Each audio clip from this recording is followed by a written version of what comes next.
In today's video, I'm going to teach you how to create an ER diagram using draw.io in just 5 minutes. Whether you're a beginner or looking for a quick refresher, follow along and by the end, you'll have a basic understanding of how to use this tool effectively.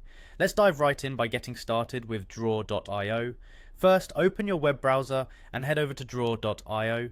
This is where all the magic begins. Once you arrive at the site, take a moment to familiarize yourself with its layout. At first glance it might seem a bit overwhelming, but don't worry, it's quite intuitive once you get the hang of it.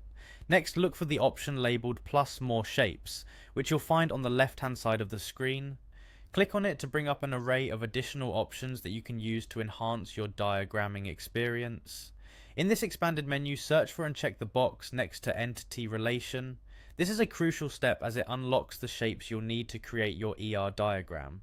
After selecting the desired shapes, make sure to click on Apply. This action will integrate these shapes into your current workspace, preparing everything for your creative process to take place. You should see a new set of shapes appear in your Shapes panel.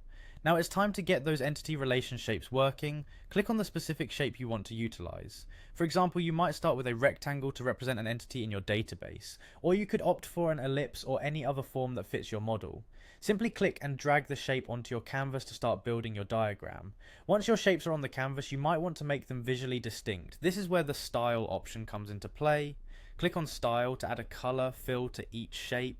Adding color not only improves the aesthetic appeal of your diagram, but can also help in distinguishing between different parts of your model. The next step involves labeling your shapes. To do this, simply click inside each shape to add or edit the text.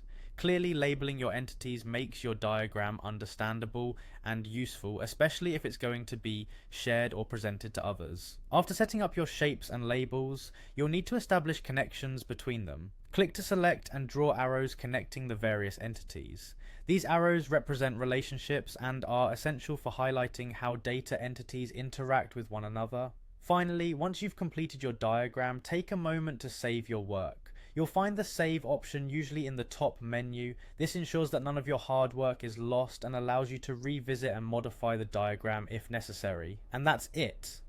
With these simple steps, you've successfully created an ER diagram using draw.io. Thank you for watching, and I hope you found this tutorial helpful.